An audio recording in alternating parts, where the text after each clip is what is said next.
Haleluya. Shalom. Shalom. Ada sukacita di rumah Tuhan, amin. Siapkan hatimu untuk menyembah Dia, sebab satu nama yang dahsyat, tiada nama lain selain nama Tuhan kita, Yesus Kristus, yang naik ke surga, menyiapkan tempat buat kita. Biarlah saat ini setiap hati menyatukan hati kita, memuji menyembah Dia, sebab Dia Allah yang dahsyat, Allah yang berkuasa. Terima kasih Tuhan.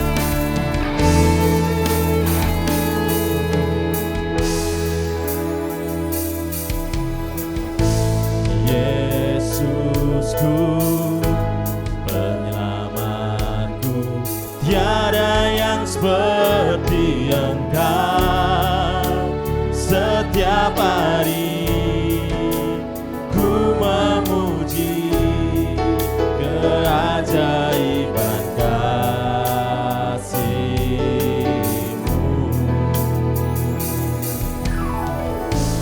Penghibur, pelindung, menara kekuatanku. Biarlah semua yang bernafas tak berhenti menyembah-Mu. Nyanyi dan bersoraklah bagi Dia, pujian, hormat, kuasa bagi Raja. Gunung tunduk, laut bergelora mendengar nama-Mu.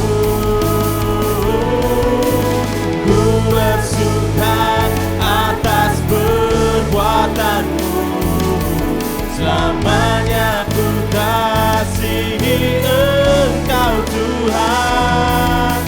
Tiada janji seperti yang ada padamu. Mari jemaat, pujikan dengan imanmu, katakan Yesusku, Yesusku, penyelamatku, tiada yang seperti Engkau. Setiap hari ku memuji keajaiban kasih-Mu.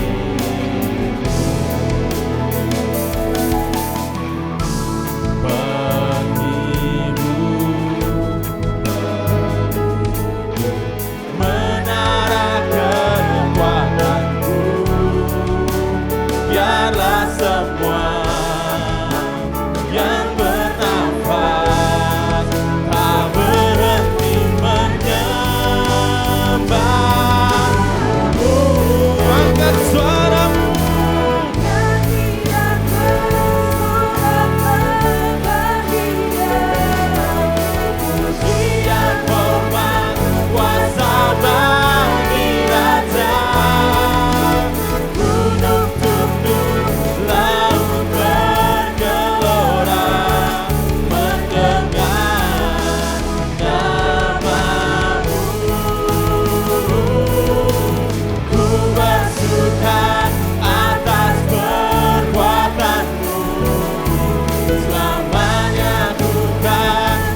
Engkau Allah yang dahsyat Tuhan, Engkau Allah yang ajaib dan berkuasa Tuhan.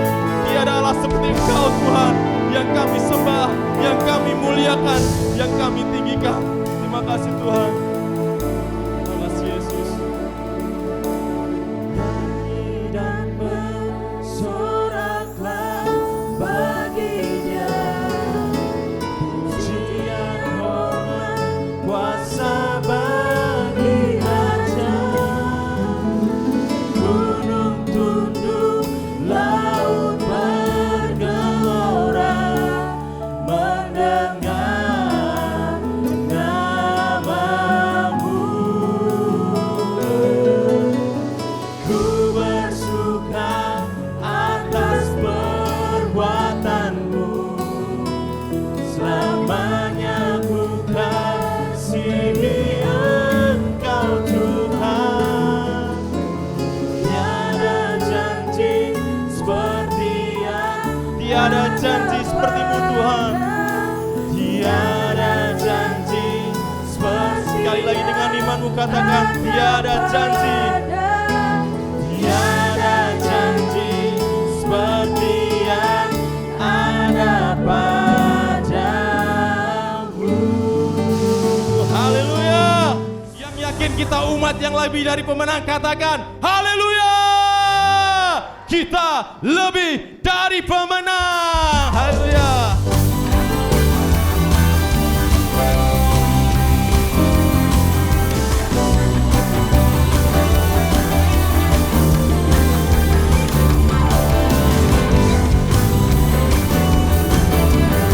Semuanya tepuk tangannya.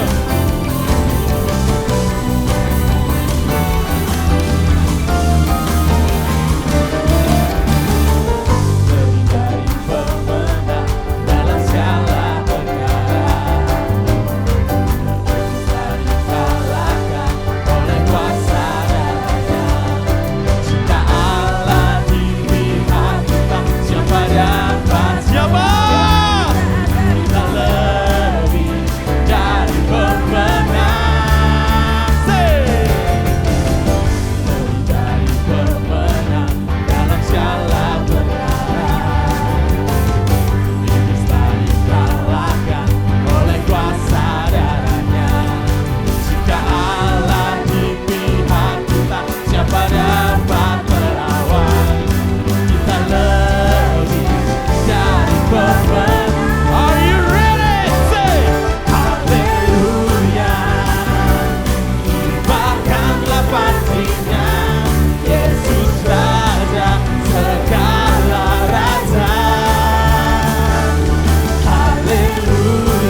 bangkit berdiri bersama.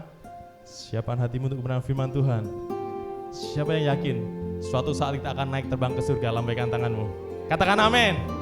Haleluya, kita akan terbang bersama Tuhan. Sebab janjinya sungguh iya dan amin. Siapkan hatimu kebenaran firman Tuhan. Sebab tiada satu Allah seperti Allah kita, Yesus Tuhan, Dia yang naik ke surga. Terima kasih Tuhan.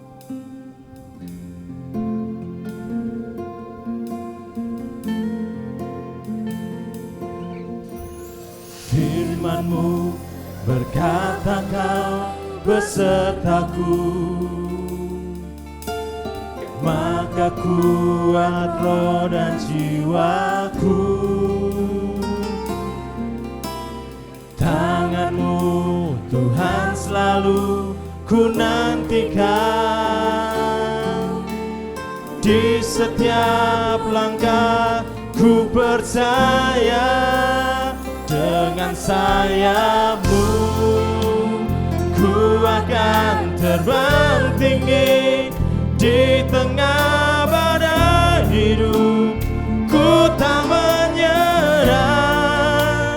Kau kekuatan dan perlindungan bagiku, pertolonganku di tempat maha tinggi.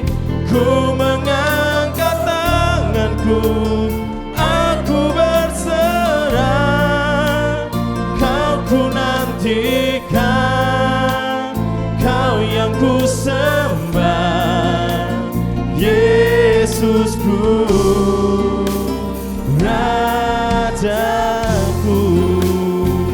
Mari dengan iman katakan, firman-Mu berkata Kau besertaku, maka kuat roh dan jiwaku. Tangan-Mu Tuhan selalu ku nantikan, di setiap langkah ku percaya.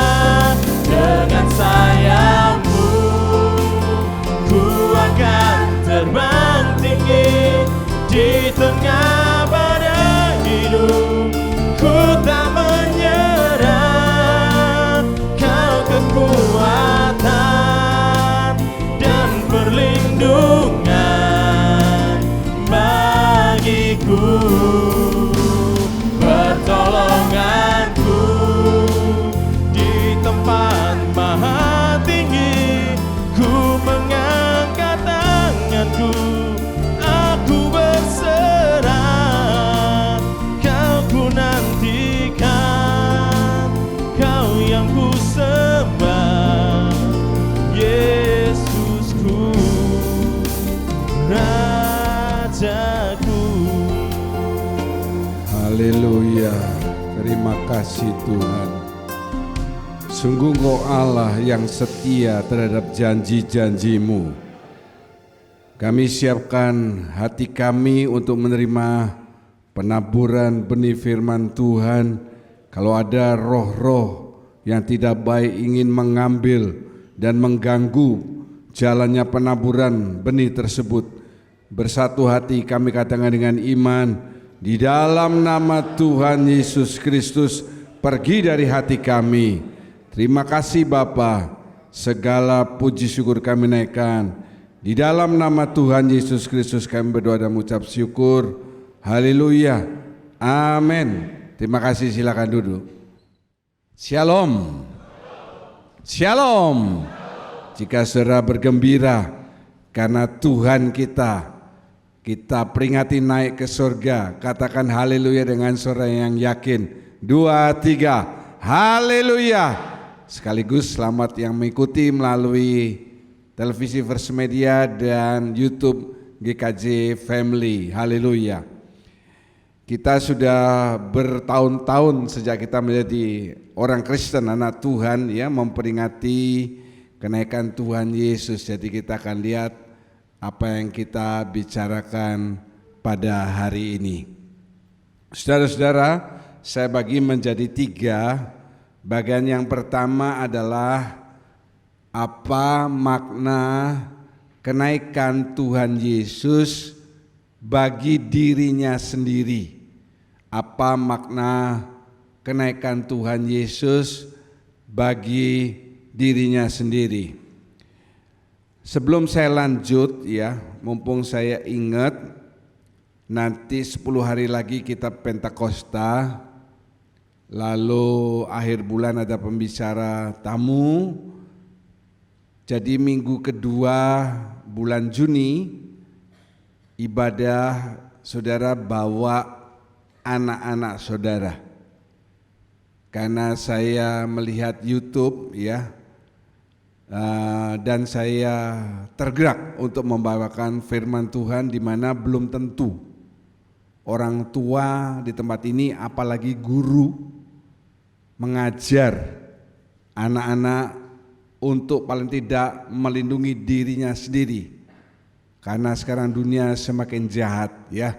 Kalau saudara tidak punya anak, mungkin saudara punya adik dan sebagainya, atau saudara sendiri yang diganggu atau saudara yang sebagai pengganggunya. Oke, kita lanjut. Yang pertama, makna kenaikan Tuhan Yesus bagi dirinya Tuhan Yesus sendiri, yaitu misinya sudah selesai, mission accomplished ya. Kita baca bersama dari Yohanes 19 ayat 30. Angkat suara saudara. 2, 3. Sesudah Yesus meminum anggur asam itu, berkatalah ia, sudah selesai. Lalu ia menundukkan kepalanya dan menyerahkan nyawanya. Amin. Baru 4 hari lalu saya bicara soal apologetika. Bagaimana kalau ada orang, teman saudara tanya tentang iman kekristenan. Apakah dia orang Kristen atau orang luar? Dan di situ saya kasih tahu saudara, yang paling sering orang luar pertanyakan adalah, Allahmu ada 3? Tidak, karena firman Tuhan saya keluarkan 3 ayat. Berbunyi Tuhan kita itu Esa, pribadinya 1, fungsinya 3. Nah, sekarang fungsi yang kedua, Yesus sudah selesai pekerjaannya di dunia ini. Apa tugasnya dia yang utama? Menebus dan menyelamatkan. Itu tugasnya. Masalah dia membuat mujizat dan lain sebagainya, itu adalah tanda-tanda yang menyertai supaya orang yang tadinya tidak pernah tahu nama Yesus, ajaran Yesus, mereka menjadi percaya. Jadi waktu Yesus disalib dan dia mengucapkan 7 perkataan yang terakhir dia mengatakan sudah genap, artinya sudah selesai. Perhatikan saudara, sejak saat itu tugas Yesus di dunia sudah selesai. Ya. Lalu dia bangkit, dia lalu 40 hari mentobatkan orang-orang yang dalam tawanan, yaitu yang ada di dalam lembah maut, kematian, orang-orang perjanjian lama yang belum pernah mengenal nama Tuhan. Nah, dia di sana membebaskan orang-orang tawanan. Tetapi untuk tugas di dunia sudah selesai. Tidak ada lagi yang dia kerjakan. Ya. Seperti gambar ini, it is finished ini artinya harga sudah dibayar. Harga apa? Harga penebusan. Pekerjaannya sudah diselesaikan dan kemenangan sudah didapatkan. Di sini juga gambar yang bagus mengatakan paid in full. When Jesus said it is finished, dia mendeklarasikan bahwa hutang dari dosa-dosa manusia sudah dibayar lunas, membebaskan saudara selama-lamanya melalui pengorbanannya. Jadi kalau saudara sudah lahir baru menjadi anak Tuhan, apalagi adik-adik yang lulus SMS, jangan kembali lagi masuk di dalam dosa. Adik-adik yang lulus SMS, hari ini ada champion komitmen. Saya berkali-kali mengatakan juga bagi saudara semua yang sudah lulus SMS, itu seperti tukik, anaknya penyu yang dilepas. Dari yang pernah saya lihat di tayangan ya, dari ratusan atau ribuan tukik yang menetas dari pasir, mereka harus ke laut. Karena di pasir, di darat tidak ada makanan bagi mereka. Mereka ke laut. Itu hanya 10% yang berhasil mencapai penyu yang besar. Itulah sebabnya penyu adalah binatang yang dilindungi. Kenapa? Karena perkembangbiakannya susah. 10%. Itu betul kalau secara rohani. Karena saya sudah meluluskan orang SMS ini sudah banyak ratusan saudara. Tapi pada kemana mereka? Ada yang pindah agama, ada yang kembali ke agama yang lama, ada yang jadi orang Kristen yang sudah mati, memang ke gereja, tetapi iman saudara, kerohanian saudara tidak bertumbuh. Tukik itu baru keluar, mau ke laut, itu kan ada jaraknya. Sudah ada burung yang memakan mereka. Ya, sudah ada burung yang memakan mereka. Sudah ada ular yang memakan mereka. Begitu mereka masuk ke air, itu ikan-ikan sudah menunggu mereka. Ikan yang tidak terlalu besar. Lalu mereka menyebar kemana-mana. Dalam perkembangannya ada ikan-ikan yang lebih besar yang memakan mereka sebelum mereka menjadi penyu. Sampai mereka sudah menjadi penyu, juga ada hiu, ya, orka yang memangsa mereka. Jadi kalau sudah sampai besar dan mereka aman, itu hanya tinggal sedikit. Semua itu usaha mereka sendiri, usaha saudara sendiri.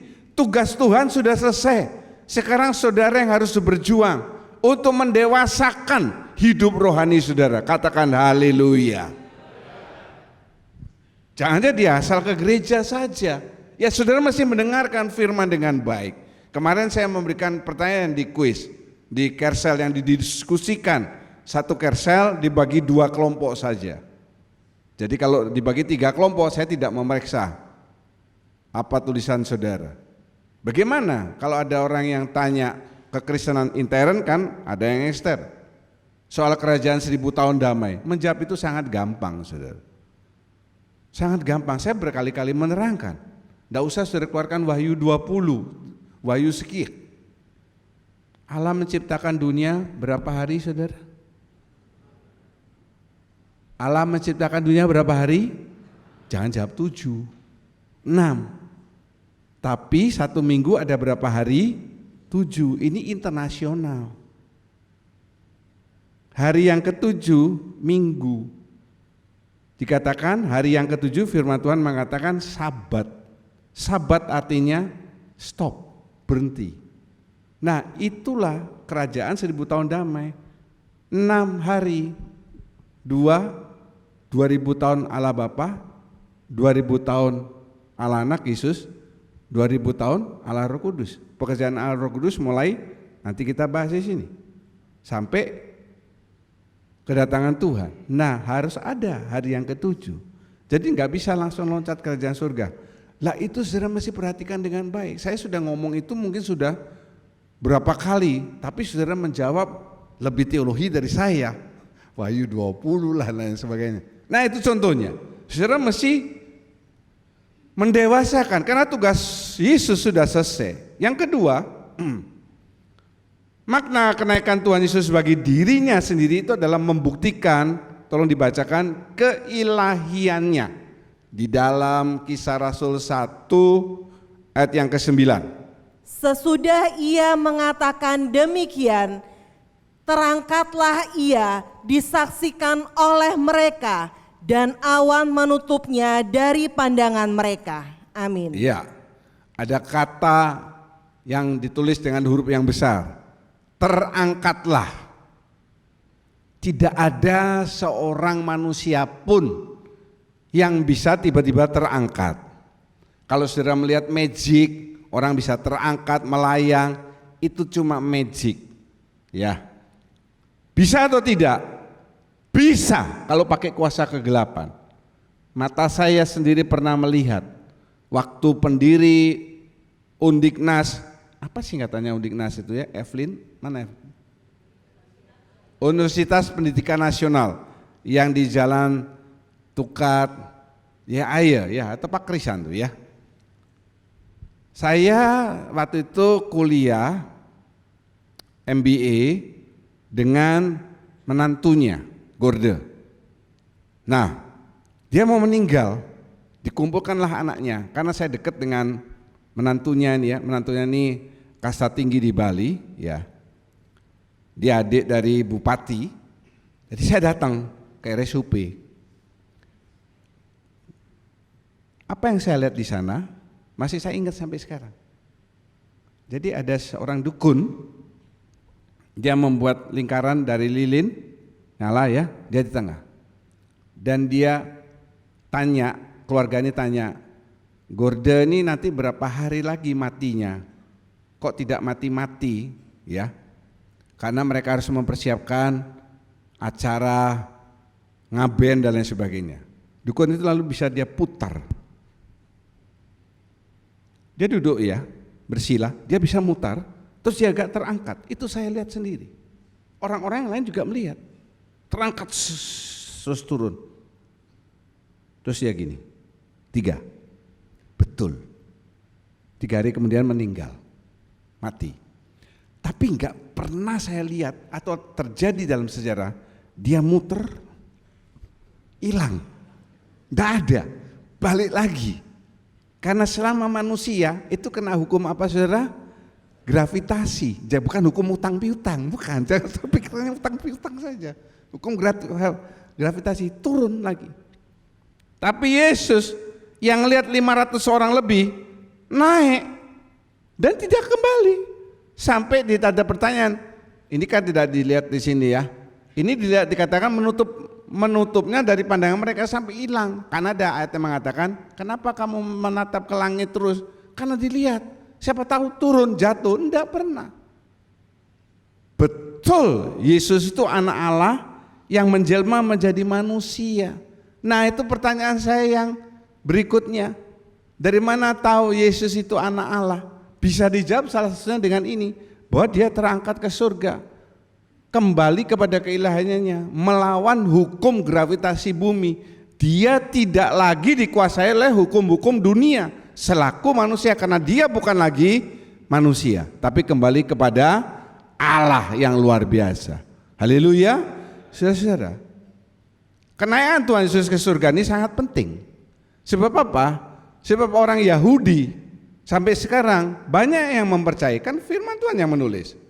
Akibat ahli Taurat, imam kepala ngasih uang sama penjaganya dan berkata, murid-murid mencuri mayatnya Yesus. Jadi sekarang orang percaya Yesus tidak pernah bangkit. Yang bangkit itu orang lain, bukan orang lain. Yang ada itu orang lain. Begini saudara, zaman dulu di Israel sampai sekarang juga orang Israel itu senang melihara kumis sama cambang. Ya, jadi kalau saya ke Israel nggak mungkin saya jadi orang Israel jasmani, karena saya tidak ada cambangnya, nggak bisa. Nah mungkin yang lain, misalnya siapa yang ada cambangnya banyak ini ya, seperti Obed nih, bisa dia. Nah kalau orang Israel karena suhu, karena cuaca juga ya, cambang. Saya pakai wig itu sudah berubah wajahnya. Saya wig itu kan rambut panjang. Orang zaman dulu sudah lihat gambar-gambar Yesus kan rambutnya panjang-panjang. Betul ya? Yang kedua, saya dikasih kumis. Pak David Eli dulu pernah pelihara kumis sampai tebal sekali. Betul ya Pak ya? Akhirnya dipotong karena ada peristiwa dia mau masuk ke negara mana ditolak. Udah ya. Kemudian kalau saya minggu nanti pakai wig hitam yang panjang, kumis sama jenggotan beda.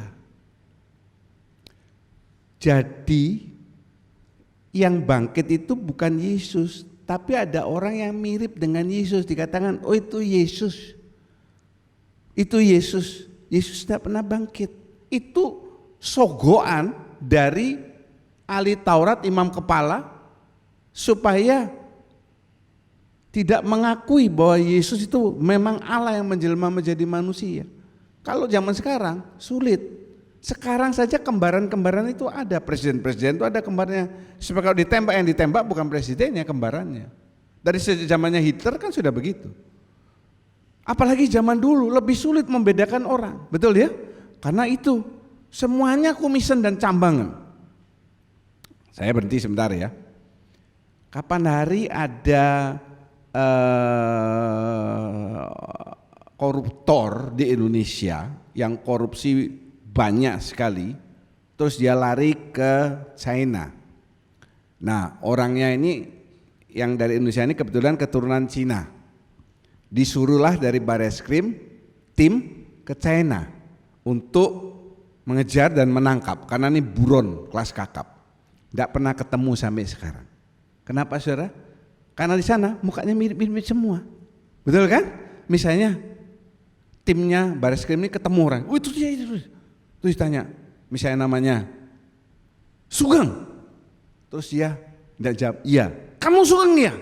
Dia cuma jawab pakai bahasa Mandarin.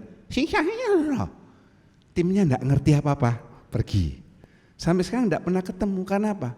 Karena mirip-mirip semua wajahnya. Kalau saudara gampang ditemui, seperti Yule. Dia dikasih perusahaannya berangkat ke China, tidak mungkin bisa hilang. Tur dari Denpasar Indonesia, Yule tidak mungkin hilang. Ya saudara ngerti sendiri. Yang sana tidak mengerti, tidak apa-apa.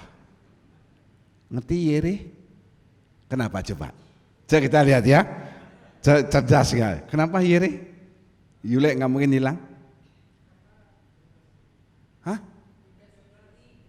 Beda sendiri. Bedanya di mana?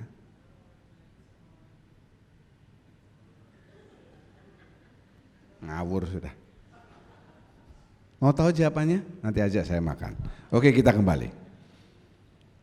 Jadi dengan dia naik ke surga, menunjukkan memang satu dia bangkit, omongan imam kepala terserah mau orang percaya apa enggak, dan yang kedua dia bisa terangkat. Enggak kembali lagi jatuh, lalu hilang. Yang ketiga dia kembali kepada kemuliaannya. Ini makna kebangkitan Tuhan bagi dirinya. Yang tadinya dia Allah yang luar biasa, lahir di kandang yang hina, dihinakan, ditolak, mati, disiksa, dipermalukan, disalib, ya, tidak punya kubur untuk mengubur kecuali Yusuf memberikan kuburnya. Tetapi sekarang dia balik lagi. Coba lihat Efesus 1 ayat 20 sampai 21 mengatakan apa?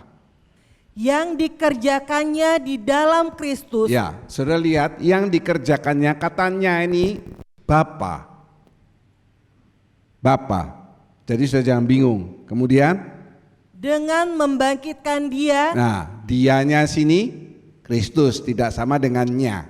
Kemudian dari antara orang mati dan mendudukkan dia di sebelah kanannya di sorga. Ya, jadi Kristus didudukan di sebelah kanan Bapa. Terus jauh lebih tinggi dari segala pemerintah dan penguasa dan kekuasaan dan kerajaan dan tiap-tiap nama yang dapat disebut, bukan hanya di dunia ini saja, melainkan juga di dunia yang akan datang. Amin.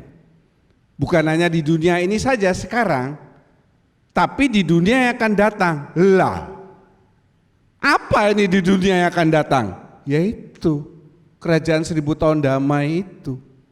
Sebelum kita masuk kerajaan surga, ya kan? Dunia sekarang ini, ya sekarang ini. Dunia yang akan datang, apa ini? Ini bukan main alam gaib, bukan. Ini bicara kerajaan 1000 tahun dan kerajaan surga. Poinnya jauh lebih tinggi dari segala pemerintah, penguasa, kekuasaan dan kerajaan dan tiap-tiap nama yang dapat disebut. Haleluya. Ini punya 3 arti, saudara. Yang pertama, dia menjadi raja di atas segala raja. Dari mana keluar itu? Ini kan jauh lebih tinggi dari segala pemerintah, penguasa, kekuasaan dan kerajaan. Dia adalah King of Kings, raja di atas segala raja. Katakan haleluya. Dia berkuasa atas segala sesuatu. Tidak ada satupun kuasa yang bisa melawan kuasa Tuhan. Amin. Ya, dan tidak ada satupun situasi dalam hidup kita yang di luar kendalinya. Nah, ini perhatikan. Apapun yang terjadi dalam hidup saudara itu, apapun masalah yang saudara hadapi, hanya 2 hal saja. Yang pertama, akibat ulah saudara. Saya ini, saudara ya, ada sedikit masalah dengan jantung saya. Tak kasih tahu saya. Itu akibat saya periksa darah bertahun-tahun, saya lalai melihat satu nama. Nah, saudara kalau periksa darah, perhatikan nih, saya ajarkan saudara. Kolesterol LDL. Kolesterol LDL saya itu selalu tinggi. Batas 100, saya antara lain 170, 180, 160 gitu ya. Merah dia. Saya tidak pernah minum obat statin. Saya penggemar duren. Kalau ada yang ngasih duren, setiap hari kalau sudah lihat posting-posting saya selalu makan duren campur dengan es. Kedua hal ini tidak boleh dimakan setiap saat, saudara. Memang saya makannya tidak banyak, 3 duren saya, tapi setiap hari. Bisa 1-2 minggu bisa. Waktu saya ngajar, murid saya itu dari Singaraja. Dia tahu saya suka duren, dia bawain duren bestale yang sudah dikupas. Sebanyak-banyaknya. Saya taruh di freezer, makannya pelan-pelan. Lalu dulu saya tidak suka makan daging ayam. Bukan saya makan ayam, bukan. Karena saya bukan musang. Saya selalu makan sapi, terus setiap minggu saya pasti makan dengan Andrew pigul. Piguling itu. Nah, itu makan terus. Itu membuat kolesterol tinggi, LDL-nya tinggi, itu membuat plak di jantung. Itu akibat ulah saya. Sekarang saya ke Penang, mata saya bolak-balik ngeliat musangking blackton, musangking blackton. Saya mau beli, nggak jadi. Saya sekarang tidak pernah makan es campur lagi. Saya sekarang mungkin sebulan sekali makan daging sapi, daging babi, ayam dan ikan. Dulu saya yang makan ikan tidak bisa. Sekarang seminggu sekali saya makan ikan yang paling amis, salmon, dan itu enak bagi saya. Akibat ulah saya. Yang kedua, karena Tuhan ingin menguji iman, memurnikan iman kita. Itu terhadap saudara juga. Kalau saudara dalam masalah, menghadapi masalah problema, ingat ya omongan saya hari ini cuma 2 hal. Satu, karena ulah saudara sendiri, atau kedua, ini Tuhan ingin memproses saudara. Kalau karena ulah saudara, tidak bisa saudara berdoa, Tuhan tolong saya, tapi saudara nggak lakukan tindakan apa-apa, tidak bisa. Haleluya. Haleluya. Tindakan apa yang paling gampang? Pola hidup sehat, olahraga, begadang, jangan begadang. Apa mau saya panggilin Roma Irama hari ini untuk nyanyi? Ya. Dan perlengkapi diri saudara dengan KTP, KK, SIM, BPJS. Karena sekarang kalau saudara sakit, minta ampun mahalnya saudara. Bagaimana bisa punya BPJS? Harus punya KK dan KTP. Bagaimana bisa punya SIM? Punya KK dan KTP, kan di situ. Bagaimana bisa buka rekening di bank? Punya KK atau KTP atau SIM. Nah, itu perlengkapi diri saudara. Jadi kalau nanti sekali waktu ada masalah menimpa saudara, dua nih ya yang ketiga, saudara nggak punya BPJS, nggak punya apa?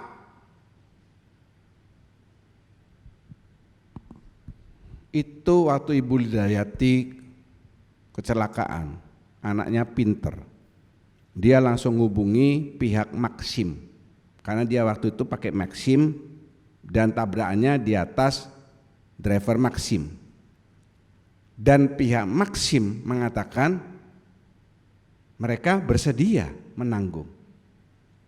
Ibu Lidayati punya BPJS. Ibu Lidayati BPJS itu di rumah sakit, dia sudah di MRI, ada di ICU. Kalau dia tidak punya BPJS, tidak ditanggung karena kecelakaan, meskipun dia punya. Ya, kalau enggak bayarnya setengah mati. Saya MRI di RSUP, CT scan dan MRI di Siloam, enggak bayar semua. Satu kali MRI CT scan itu 11-12 juta saudara. Ya sih, tahu saya saudara duitnya banyak, jadi enggak punya BPJS enggak apa-apa, ya. Karena saudara mengandalkan teman-teman Kersel dan LCC. Kedua, dampak kenaikan Tuhan Yesus bagi kita. Ini yang pertama bicara soal Tuhan sudah selesai. Kedua, ketiga ini soal kita. Lihat ya, Allah pribadinya satu, punya tiga fungsi, bukan tiga Allah, bukan. Allahnya satu, pribadinya satu, fungsinya tiga. Di depan fungsi yang kedua ini sudah selesai. Sekarang jadilah fungsi yang ketiga yang bekerja, Allah Roh Kudus. Saya contoh ya, saya John Paul ini pribadinya. Di rumah fungsi saya sebagai pendeta, pengkhotbah selesai. Kalau di rumah saya melanjutkan fungsi saya sebagai pendeta, pengkhotbah, Andrew dan Bu Vivi akan pergi dari rumah karena bosan dengar khotbah terus. Betul kan? Itu fungsinya. Dan ini hal yang luar biasa. Allah menjelma menjadi manusia. Manusia, tubuh manusia. Kalau Yesus ada di Galilea, tidak mungkin hari jam yang sama dia ada di Yerusalem. Tidak mungkin dia ada di sana, saya tidak mungkin. Terbatas. Waktu Lazarus mati, itu dia butuh waktu jalan. Orangnya sudah datang dulu, tidak terus langsung dia ada di sana. Tidak bisa, terbatas. Sekarang kalau saudara masih mengharapkan Yesus bekerja di dunia ini, celakalah kita. Pada saudara sakit, saudara perlu pertolongan, saudara minta tolong kepada Tuhan, Tuhan ada di Afrika. Tidak bisa. Sekarang mainnya alam roh. Roh itu bisa ada di mana-mana. Juga roh-roh kegelapan bisa ada di mana-mana. Kalau saudara berpikir roh Tuhan, roh kegelapan juga. Dan peperangan kita itu melawan roh-roh di udara. Saudara bisa lihat roh? Halo? Bisa lihat roh? Tidak ada. Saya tidak pernah percaya orang yang mengatakan dia bisa melihat roh. Ada itu banyak di YouTube, di berita kekristenan, dia bisa melihat roh orang mati. Saya tidak percaya. Dia pakai mata jasmani, bagaimana bisa melihat roh? Wah, kalau dia bisa melihat roh, nggak enak hidupnya, nggak enak. Misalnya, Obed bisa melihat roh-roh. Nanti dia kencing, dia lihat sebelahnya. Wih, ini rohnya nafsuan.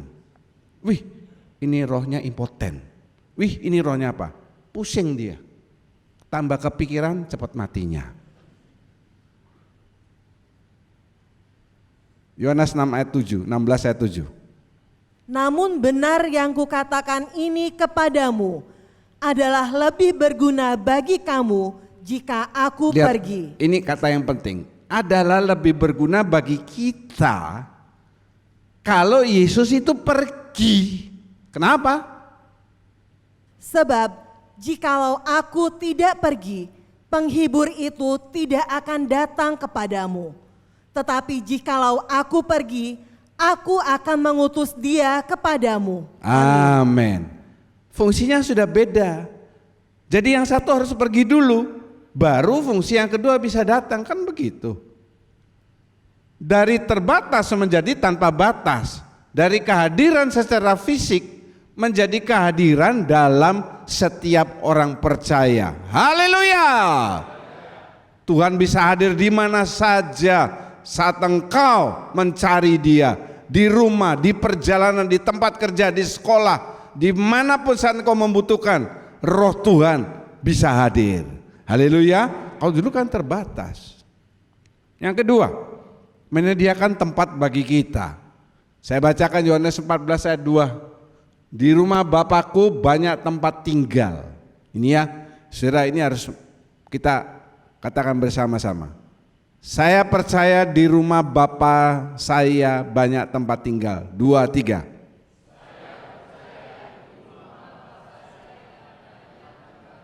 Iya. Ini kata-kata yang baik. Kalau mau diomongkan secara jasmani nggak cocok. Misalnya Handi. Saya percaya bapak saya punya banyak tempat tinggal. Dia punya beberapa rumah tapi nggak banyak. Banyak itu nanti kita lihat sebanyak apa. Jika tidak demikian, tentu aku mengatakannya kepadamu, sebab aku pergi ke situ untuk menyediakan tempat bagimu. Ke situ nih kemana?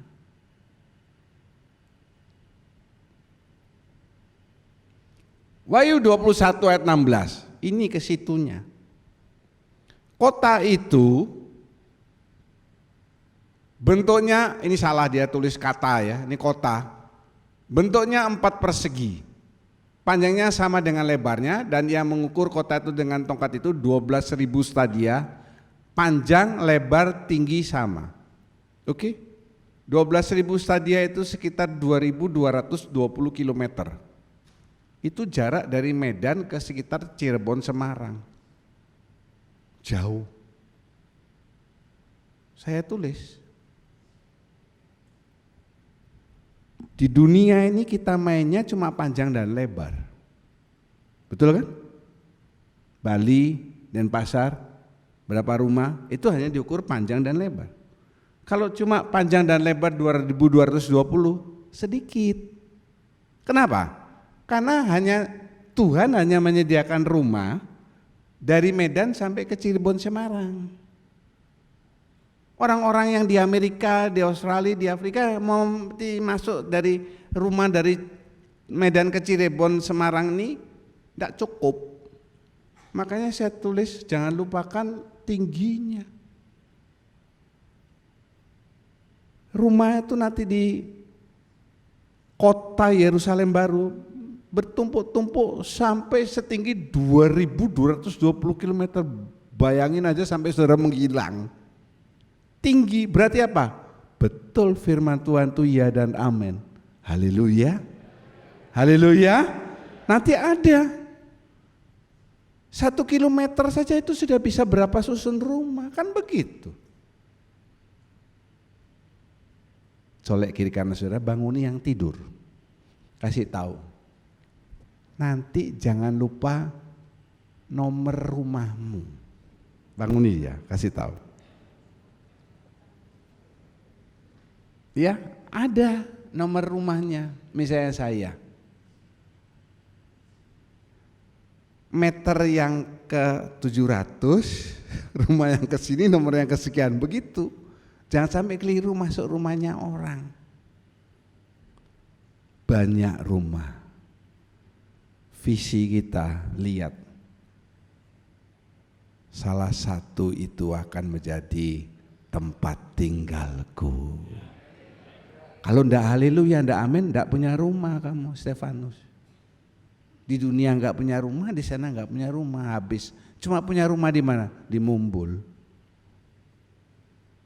Kalau saya bilang amin, supaya apa yang saudara gemakan, saudara makan buahnya. Haleluya.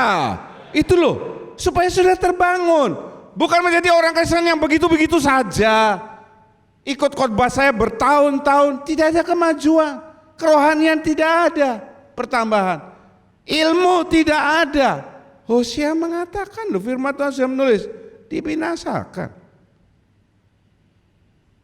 Bukan karena saya S3, lalu saya ingin saudara juga S4, enggak begitu. Tapi paling enggak saudara punya ilmu, punya keyakinan, punya iman, punya semangat. Haleluya. Silakan saudara kalau mau ngatuk-ngatuk di luar, saya bukan urusan saya, tapi di sini serap ini sebanyak-banyaknya. Perkuat iman saudara. Iman datang dari pendengaran akan firman Tuhan. Di sini saudara menumbuhkan iman saudara. Kalau saudara diam saja, enggak ada apa-apa. Maka nanti kalau ada apa-apa minta didoakan, ada apa-apa minta didoakan. Ya sama saja begitu. Maju. Tepuk kiri kanan sudah katakan, maju. Mana enggak ada yang maju gini loh. Semua pada duduk. Terakhir. Apa kewajiban kita? Ini yang penting. Meneruskan tongkat estafet. Setelah Yesus kembali ke surga, bukan berarti murid-murid itu pasif. Pasif itu apa? Gak ada lakukan apa-apa. Siapa yang pasif? Ya karena beberapa dari saudara datang ke gereja, sampai gereja ya duduk, dengar, ngelamun, ngantuk. Saya tanya amin, amin. Amin apa tadi ya? Kolekte pulang, bolak-balik begitu. Itu pasif. Tidak ada apa-apa. Tidak, pasif itu tidak menghasilkan apa-apa. Kalau seperti itu, kekristenan tidak bisa bertambah. Saya tanamkan ini berkali-kali supaya saudara itu punya kerinduan bawa jiwa. Haleluya. Itu ingat ya, semua sudah ditulis di Alkitab. Pohon yang tidak berbuah ditebang, dimasukkan ke dalam api, itu sudah jelas. Pohon gambaran manusia. Itu bukan karangan saya. Waktu orang buta itu dicelikan matanya, pertama dia lihat orang, dia lihat itu seperti pohon-pohon. Memang kita ini pohon kayu, kedagingan ini kayu, betul. Tidak berbuah, tidak menghasilkan apa-apa. Buah pertobatan sudah. Buah Roh Kudus, tanda tanya. Buah jiwa. Berapa tahun sudah ikut Tuhan? Berapa puluh tahun? Berapa jiwa yang saudara sudah bawa?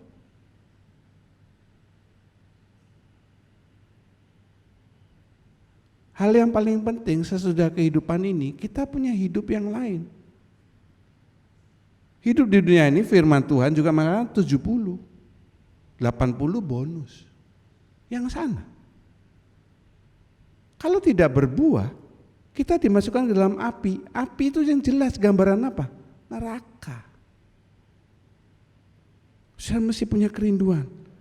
Taruh flyer khotbah, ibadah di status saudara. Ada yang lihat bisa datang, ajak mereka datang.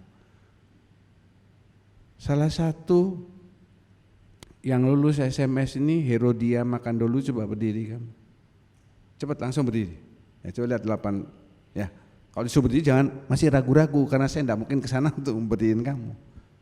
Kamu bisa ke gereja ini dari mana? Hah? Yang keras apa? Dibawa apa Henok katanya? Tante Selveni.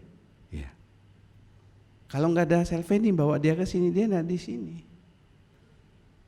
Ada satu yang dari orang Hindu, Kadek, berdiri Kadek. Nah itu orang Hindu. Kok kamu bisa datang GKJ ini dari mana? Tantenya. Siapa?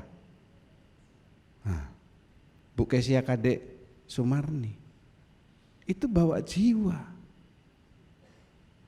Kalau yang anak-anaknya di sini ya otomatis kan anak saudara ikut saudara.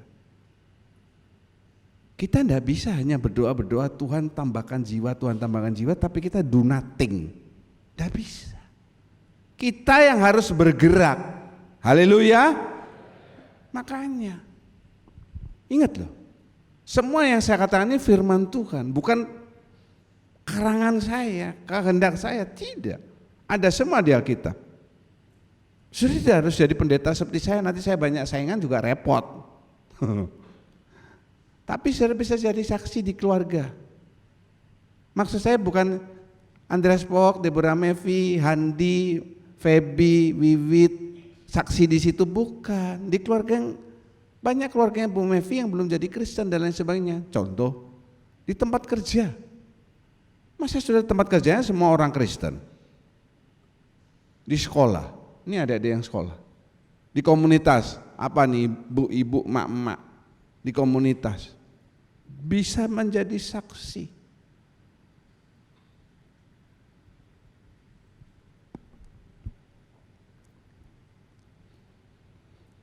Saya percaya, saya pernah dapat mimpi ya soal Pak Budi ini. Dia akan pensiun di Denpasar, Bali. Ternyata dia dipindahkan. Saya tanya sama Tuhan, kenapa Tuhan pindah itu mimpi-mimpi apa? Sepintas saya omong-omong, di Batang itu sulit sekali mereka beribadah. Ada gereja Kristen Jawa, Pak Budi masuk sana orang ngerti apa-apa. Iso ora iso pokoknya kudu iso, tak ngerti apa-apa. Meskipun mereka orang Jawa, tapi kalau Jawa GKJ gereja bukan Kristus Jawa, enggak ada cabang di Batang. Kristen Jawa itu Jawa halus, betul ya? Ndoro. Bukan gini, longgo, itu longgo itu omong kasar, ya. Bahasa Jawa halusnya longgo itu gini, negak.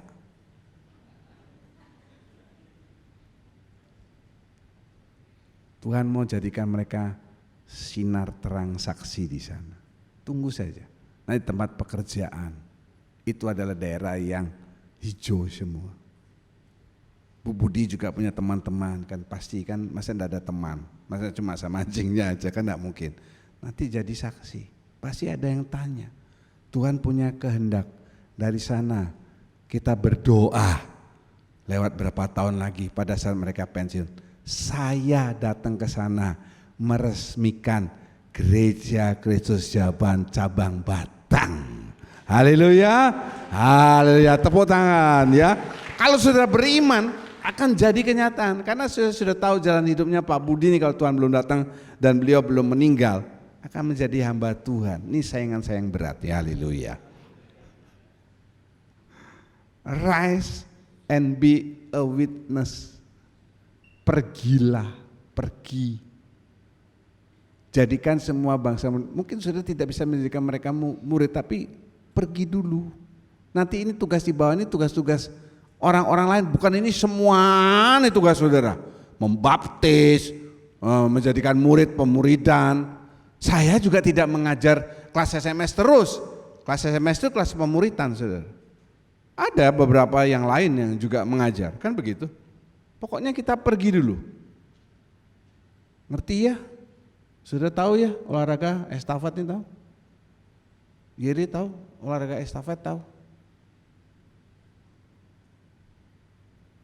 Tongkat ini dari start terserah dia mau 100, 200, 400 meter 4 kali ya. Ini harus sampai ke finish. Dalam lomba World Athletic barusan bulan Mei atau Februari ya.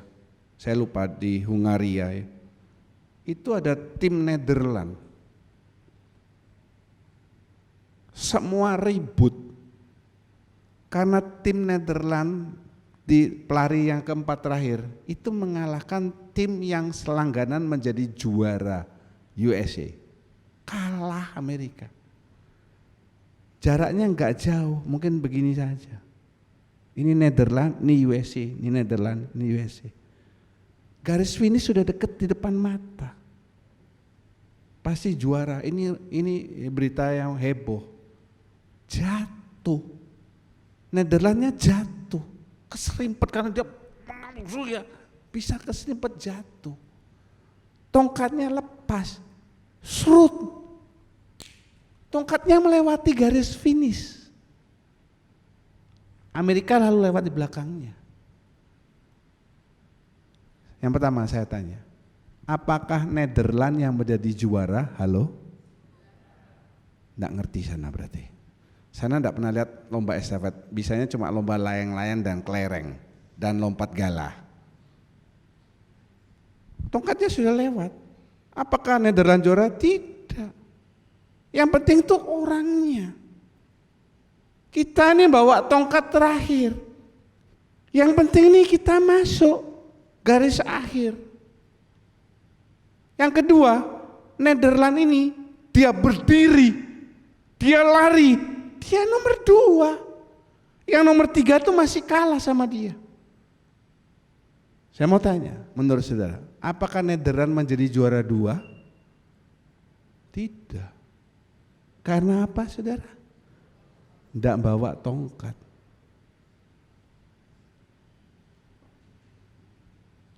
Tidak ada orang Kristen tidak menghasilkan apa-apa.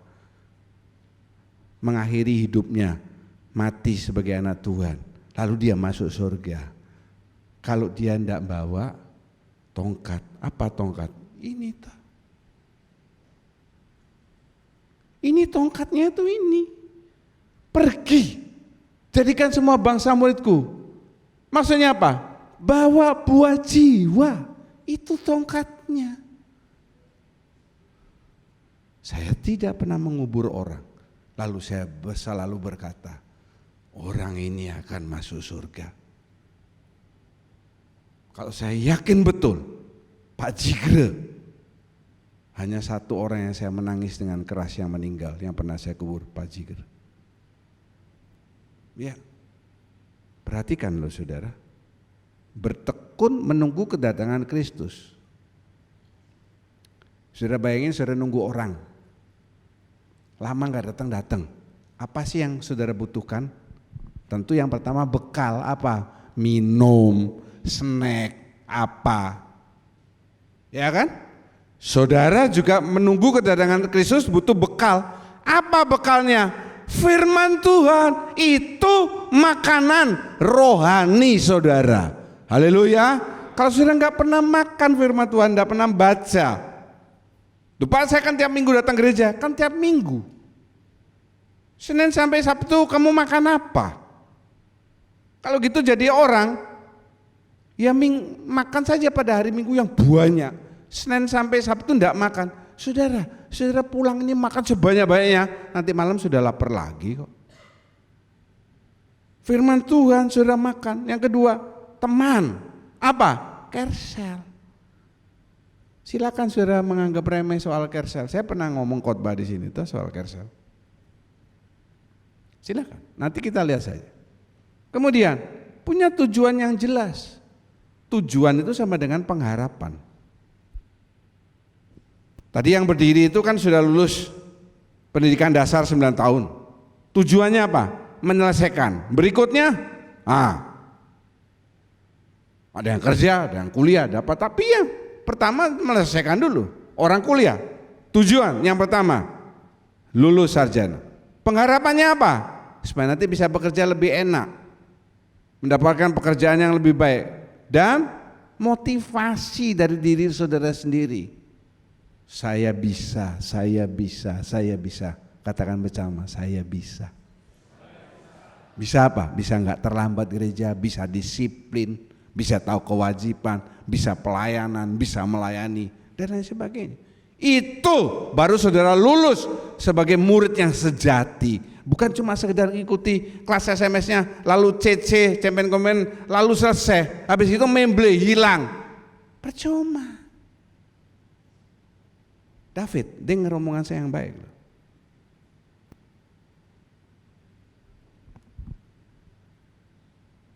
Saya mau kamu seperti Deborah. Ya, bisa pelayanan, bisa apa. Bahkan dia bisa dapat suami yang baik, yang ganteng, Louis. Jangan lupa kasih tahu Louis, kamu dikotbahkan Pak John yang baik-baik. Nanti kalau kamu datang ke Bali, jangan lupa kasih Pak John oleh-oleh yang baik juga. Haleluya. Yohanes 14 ayat yang ketiga. Mari, tolong dibacakan.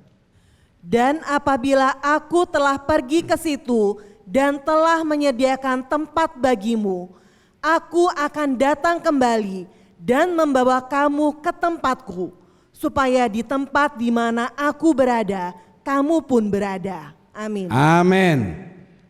Ini yang penting. Yesus berkata, aku akan datang kembali dan membawa kamu.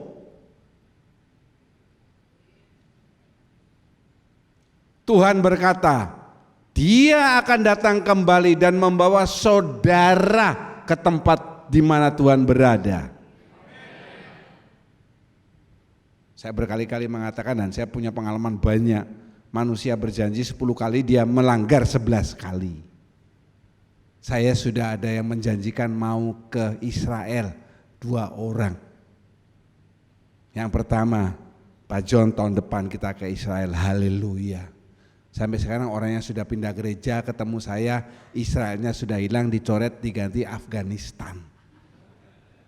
Yang kedua, dia kerja di biro perjalanan.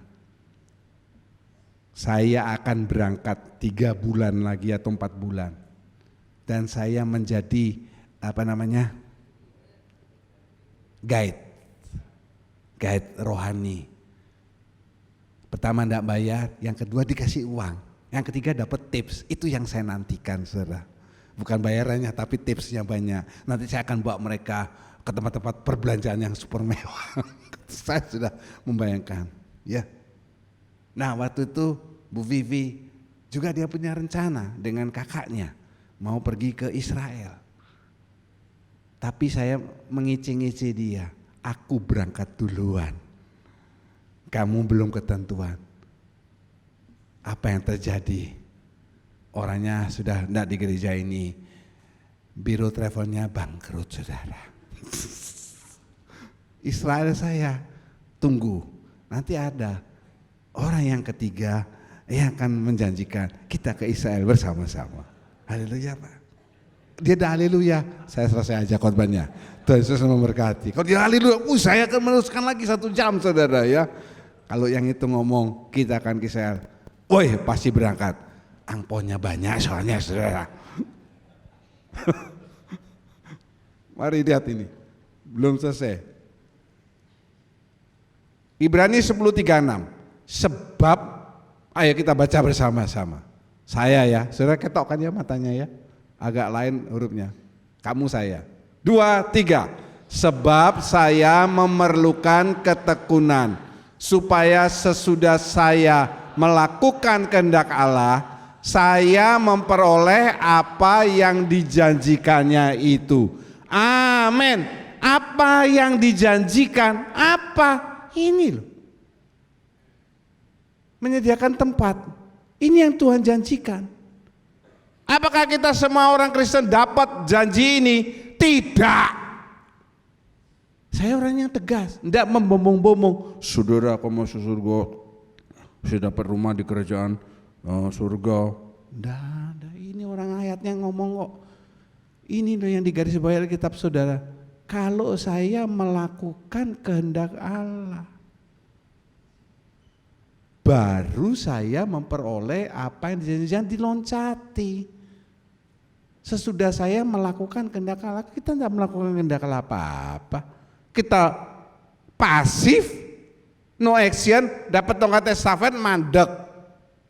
Memang ke gereja, tapi ternyata saya katakan, do nothing.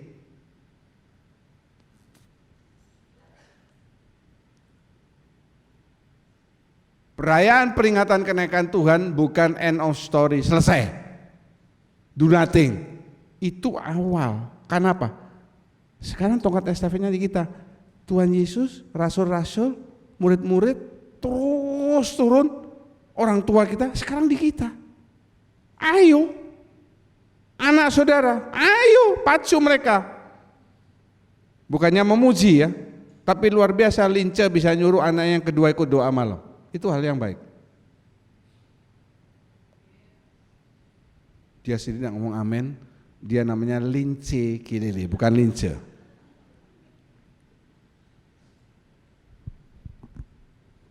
Terakhir, colek kiri kanan saudara, kasih tahu, tongkat estafet jangan berhenti di tanganmu. Ayo. Saudara yang punya anak-anak, jangan berhenti di sana. Bu Elis, Pak Alex, ini tongkat estafetnya ada di Gris. Jangan berhenti di Gris hanya karena dia paskibraka, main rugby, main apa dan sebagainya. Jalan terus. Seperti begitu. Haleluya. Haleluya. Selamat memperingati kenaikan Tuhan Yesus. Mari kita berdiri bersama-sama. Inilah rinduku kepadamu,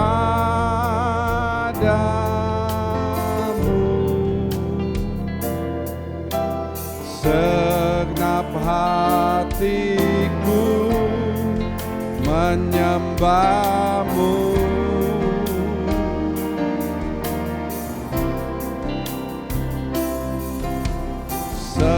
Seluruh jiwaku memujimu,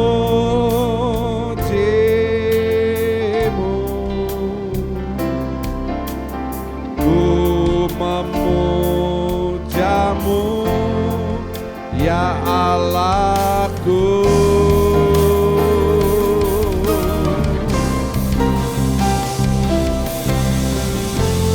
Ku berikan hatiku dan jiwaku, semuanya bagimu di dalam hidupku, di setiap waktu. Nyatakan jalanmu.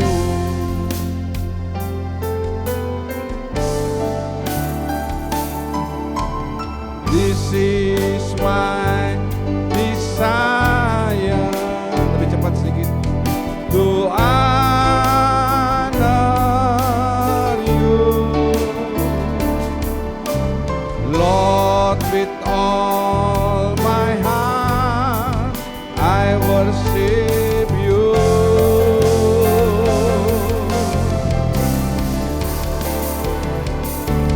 All I have within me, I give you praise. All that I adore is in you. Naikkan saudara-saudara. Lord, I give you my heart, I give you my soul. I live for you alone. Every breath that I take, every moment I'm awake.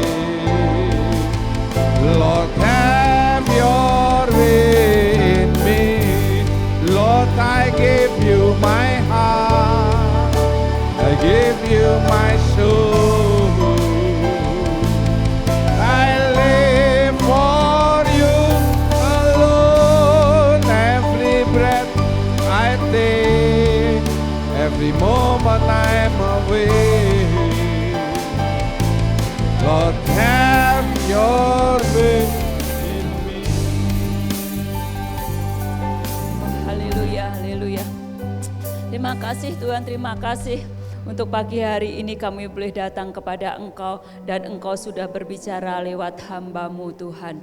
Terima kasih kalaupun hamba-Mu sudah berhenti berbicara, tapi kami percaya Roh-Mu tetap berbicara kepada kami Tuhan untuk mengartikan apa yang Tuhan sudah berbicara kepada kami Tuhan. Terima kasih Tuhan, Engkau sudah naik dan Roh-Mu Engkau kirimkan kepada kami Tuhan.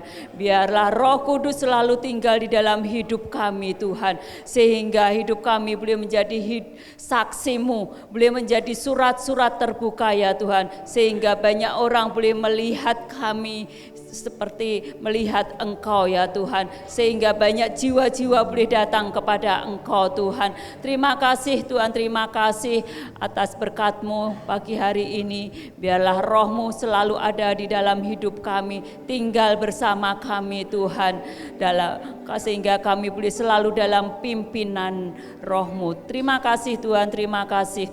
Kami juga berdoa untuk hamba-Mu Bapak John Paul yang sudah menyampaikan kebenaran firman-Mu. Tuhan, Engkau tambahkan roh hikmat marifat yang dari Engkau bukakan rahasia-rahasia firman-Mu Tuhan, sehingga firman-Mu boleh disampaikan kepada jemaat-Mu, sehingga jemaat-Mu boleh bertumbuh di dalam Engkau, mempunyai pengetahuan yang dari Engkau ya Tuhan. Terima kasih Tuhan, Engkau berkati di dalam pelayanannya, di dalam hamba-Mu mengajar sebagai dosen, keluarganya, rumah tangganya Tuhan Engkau berkati, dan juga Engkau selalu berikan kesehatan kepada hamba-Mu Tuhan. Terima kasih Tuhan, terima kasih. Kami boleh bersyukur untuk pagi hari ini. Terima kasih untuk firman-Mu yang luar biasa, dan jadikan kami saksi-Mu. Kami boleh menjadi berkat di mana kami ditempatkan. Terpujilah nama-Mu, hanya di dalam nama Tuhan Yesus kami sudah berdoa dan ucap syukur. Amin. Haleluya. Terima kasih, silakan duduk.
Saudara mengedangkan tangan ke depan, pembina mendoakan mereka.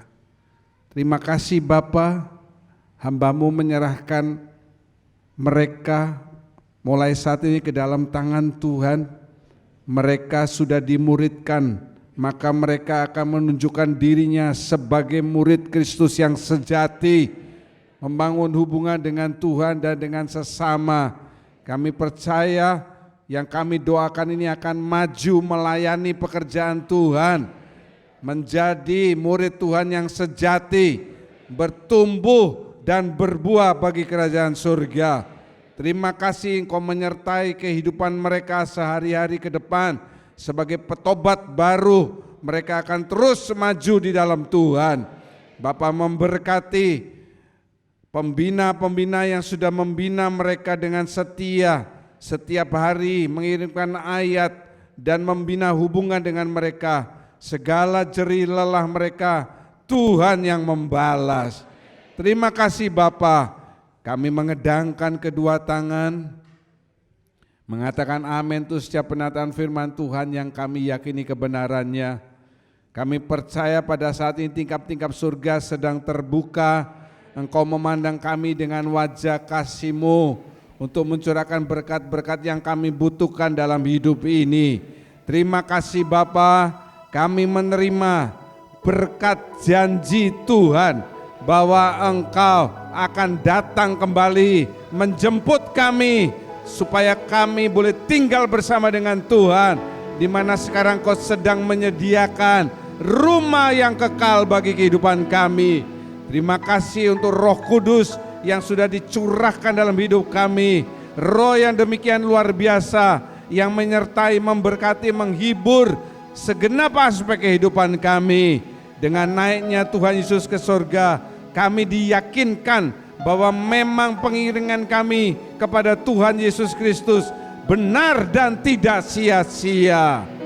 Pulanglah dengan membawa berkat dari Allah Bapa, Anak dan Roh Kudus sampai Maranatha, Tuhan Yesus datang menjemput kembali kedua kali. Segala puji kami naikkan di dalam nama Tuhan Yesus Kristus. Kami berdoa dan mengucap syukur. Haleluya. Kami terima berkat-Mu Bapa, kasih setia dari Tuhan Yesus, pengurapan dari Roh Kudus sampai selamanya.